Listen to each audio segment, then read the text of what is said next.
Under the Scope. Hey Scope fans, Jared and Shane here with another Scope movie review. My family's in the back, and we are just back, speaking of the word back, Jared, from not a sneak preview, but a regular paid screening of the latest Hunger Games movie, The Mockingjay, Part 1. Part 1 of 2. Part 1 of 2. Or 7. We don't know. They decided to split this film into a number of pieces, and we were privy to the first edition, the first section, if you will. Hi, Audrey. Hi. Hey, Audrey. Welcome to the movie review. Okay. This is the part of the show when Jared will explain to us who is in the film and what the film is about. Oh, boy. I'm going to pass it off to you, Jared. Well, all of your favorite Hunger Games people return. Yep. Your Hemsworths, your Lawrences, your Harrelsons. I like how Hemsworth gets top billing. That's what I got. And they're hungrier than ever in this film. They are hungrier They're than eating ever. a lot of slop. The District 12 has been razed to the ground, but we've got new faces as well. We've got Julianne Moore back as President Al McCoy. Philip Seymour Hoffman returns, and I don't know if this is his final film appearance, but it's one of his final ones. Well, he will be in Part 2. He will be, yes, but they shot him at the same time. They Jeffrey Wright is there as BT. I love Jeffrey Wright. Can I just say that? Why don't you marry him? I don't know. Who else is new? We've got, what's her name from Game of Thrones? Blanking on Natalie Dormer is back as Cressida. Not back, but she's a new face. With a shaved-in head that's got a little bit of flair on it. Some flair. Like a some plant tattoos. flare. There's more faces. I'm sure you can look them up on your IMDb page. But basically, we're picking up right after Catching Fire ends, and the tributes have been rescued from the arena, although some have been captured.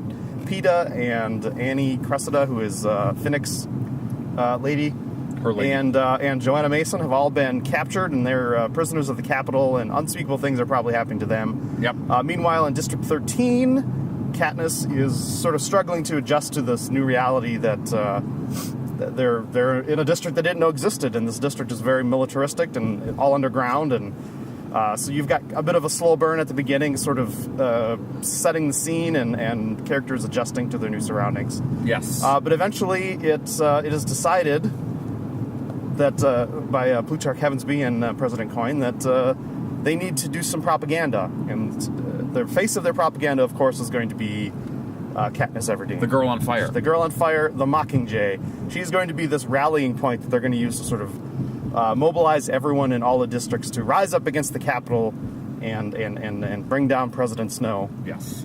And so she reluctantly goes along. She's got some stipulations, and that is that all the tributes that have been captured need to be rescued. And her sister keeps the cat. Yes, her sister keeps the cat. So She two got the cat back. stipulations. And that's basically our story. Our story is them creating the Mockingjay character who will be used, and you start to see more uprisings around the various districts. You see more districts, and essentially this is a setup for the final battle between the people and Panem, as Julianne Moore says. Panem. Yes. And you also get to sort of see the picture that maybe President Coin isn't 100% virtuous either. Yeah, everyone She's got has her their own own agenda. agenda. So So there you go. we'll see how it's that a complicated plays out. world. So, Jared, you've done a fine job of explaining to our fans what the Hunger Games Mockingjay Part 1 is. Let's talk about what we feel in terms of this film. I can say that since the movie is already out, the critical reviews have been a little hit or miss on this. Okay. And maybe the movie's not performing, at least initially, as what they thought, but it's still doing very well. That being said, I actually like the film quite a bit. Yeah. One of my favorite parts of the Hunger Games films was this idea of a world that is like ours but different. And of all three films, this one does the best job in building out that world. Okay. You're seeing more of what's going on. You're seeing more of the people.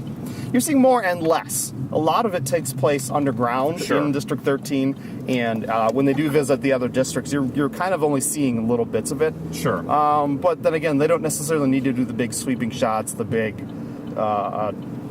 grand scape of the districts like they did in the other films, because we kind of know at this point. So they can kind of cut in and show you little bits and pieces. But yeah, I mean that is essentially the backbone of this film. It's preparation, it's political intrigue, it's emotional upheaval. Move the camera a little bit. There No we go. problem. And I appreciated that. And I mean, Yes. you definitely do not have the set action pieces that you saw in the first two films. No, you get a couple of it. I mean, Little bits. yeah, but most, as you said, this is set up for the next half, which is going to be, I presume, very action heavy. Yeah. If it follows the book, it will be the assault on the Capitol. Yes, Question for you, Elizabeth Elizabeth Banks. Yep. Was Effie Trinket? Was Effie a big part of the third book, or did they bring her? She was there. Okay, because for some reason I feel like that's one of the major differences, but I could be completely wrong on that. Okay. Yeah, But I liked her there, I by think the some way. of the staging of some of the events is different, but I think overall they've got most of the Sure. important stuff. They've cut out a bunch of training stuff that was in the books that's sort of unnecessary to Yeah. a film. Yeah, overall I really enjoyed it as well. I mean, we're at a point now with special effects where, I mean, why even bother talking about them? They're so good. Yeah, I was thinking the same thing. There's a shot where when they visit, was it District 8, 12? I forget. I think it was 12 when she went back to 12 for the first time, where it's one continuous shot. They're coming down in their little hover plane thing, and they land, and Katniss gets off, and the door closes behind, and the thing flies away, and then she continues on in the shot. And you know that's a special effects shot, but it's so seamless, and it's in the daytime. and it's daytime, and it's just so well done. I'm happy that the Tony Stark is lending out the Avengers jet to every movie, so that's a good thing. Quinjets for everyone. We've upped the game. Yeah, I mean it really is on point when you talk about special effects not being so special anymore. The seamlessness of how they're integrated is pretty amazing. Yep. And you accept it as real. It's impressive. Absolutely. So Jared liked it. I liked it. Audrey, go ahead, Yeah, Jared. no, I was going to say I liked it. If anything, this suffers from the fact that it's a setup to the next part. Yeah. And it's you get the Empire Strikes Back ending where you just sort of cut things off, and now you got to wait a year for the next one. And you hope that it stands on its own. And I think for the most part it does. Although we have the expectations of more to come. So Yes. you know, it's a little weird to sort of evaluate it on its own merits because it is part one of two. But yeah, I agree. If there's any shortcoming, it's that we didn't get the big resolution because why are you showing pictures on? This is me. This is me as a 4th grade Boy Scout. Great. Show it. Makes perfect sense. Show Are it, you Dad. going to be tribute now because you're young? I don't. Audrey, even do you know have what's an going opinion on. of this film, please?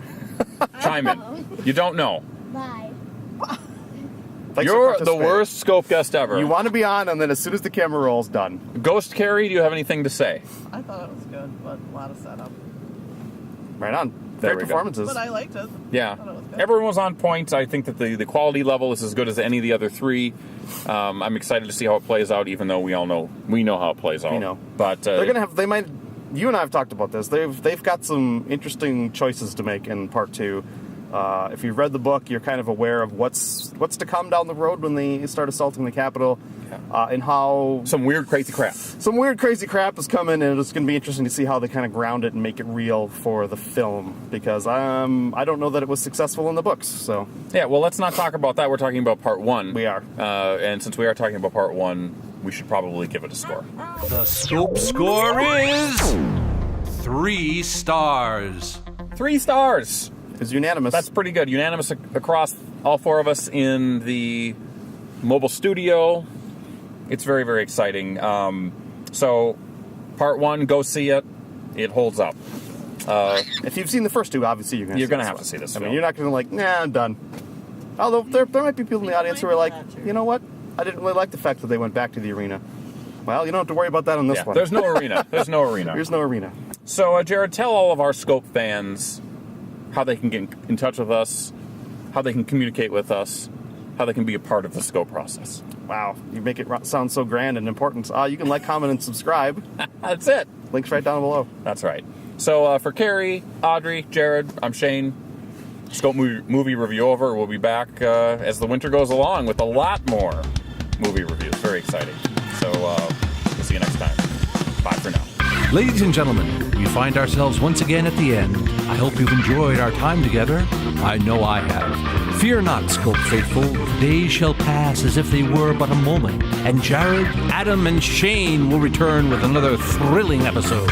Until then, send your comments to comments@thescopeshow.com or leave a voicemail message by dialing 612-21-SCOPE. That's 612-217-2673. Thanks for listening, faithful fans. This is Tony Partington saying arrivederci. Tune in next time to another terrific edition of The Scope.